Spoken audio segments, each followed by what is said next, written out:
Hello বন্ধুরা, আজকে আমি আপনাদের সাথে শেয়ার করব আমাদের বাড়ির বাস্তু দোষ থাকলে কি ডিজিজ বা কি হেলথ প্রবলেম হতে পারে। কারণ আমাদের বাড়ির বাস্তুর সাথে হেলথ কিন্তু ওতপ্রোতভাবে জড়িত। ফার্স্ট আমি আসছি নর্থকে বলা হয় বুধের স্থান। নর্থে যদি আমাদের বাড়ির বাস্তু দোষ থাকে তাহলে আমাদের বিভিন্ন রকম স্কিনের প্রবলেম দেয়।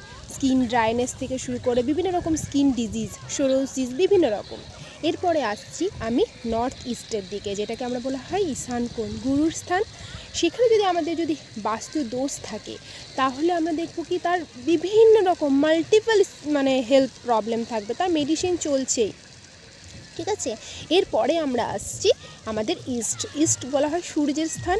তো আমাদের শরীরেও কে আমাদের প্রাণকে সঞ্চালন করে? হার্ট। তো সেই জন্য আমাদের ইস্টে যদি বাস্তু প্রবলেম থাকে তো আমাদের হার্টের প্রবলেম দেয়। এরপরে আমরা আসছি সাউথ ইস্টের দিকে, যেটাকে আমরা বলি অগ্নিকোণ, যেখানে অগ্নির জায়গা। সেখানে যদি কোনো রকমভাবে জলতত্ত্ব আসে, অগ্নিকোণ ডিস্টার্ব হয় ও বাস্তু দোষ ক্রিয়েট করে, সেক্ষেত্রে আমাদের কিন্তু লিভার জনিত সমস্যা, ডাইজেশনের সমস্যা এগুলো কিন্তু দেয়। এরপরে আসছি আমরা সাউথের জায়গা বলা হয়, সাউথে যদি বাস্তু দোষ থাকে তাহলে হয় অ্যাক্সিডেন্টাল, যে কোনো রকমের হঠাৎ করে আমাদের যে সমস্ত ডিজিজগুলো আসে বা অ্যাক্সিডেন্ট যেগুলো সেগুলো কিন্তু দেয়। এরপরে আমি আসছি সাউথ ওয়েস্ট। তো বাস্তুতে সাউথ ওয়েস্ট ডাইরেকশন ভীষণ ইম্পর্ট্যান্ট, কারণ এটা হচ্ছে রাহুর স্থান। এখানে যদি কোনো রকম বাস্তু প্রবলেম হয় তাহলে আমাদের এরকম প্রবলেম ডিজিজ হবে যেটা হয়তো ফার্স্ট স্টেজে ধরা পড়ছে না, ফোর্থ স্টেজে ধরা পড়ছে, যেখান থেকে রিকভারি করা যাচ্ছে না। তো এই বাস্তুতে সাউথ ওয়েস্ট বিশাল ইম্পর্ট্যান্ট। এরপরে আসছি আমরা ওয়েস্ট বলা হয় শনি মহারাজের স্থান। এখানে যদি বাস্তু দোষ থাকে তাহলে আমাদের বিভিন্ন রকম পায়ের সমস্যা,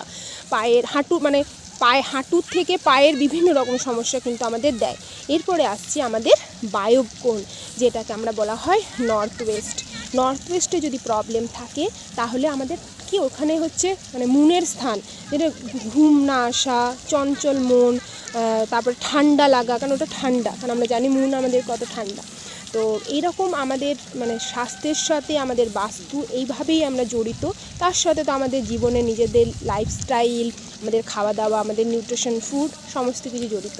তো সবাই নিজের বাড়ির বাস্তু ঠিক করো আর সবাই হেলদি থাকো। চল আজকের জন্য এটাই, টাটা।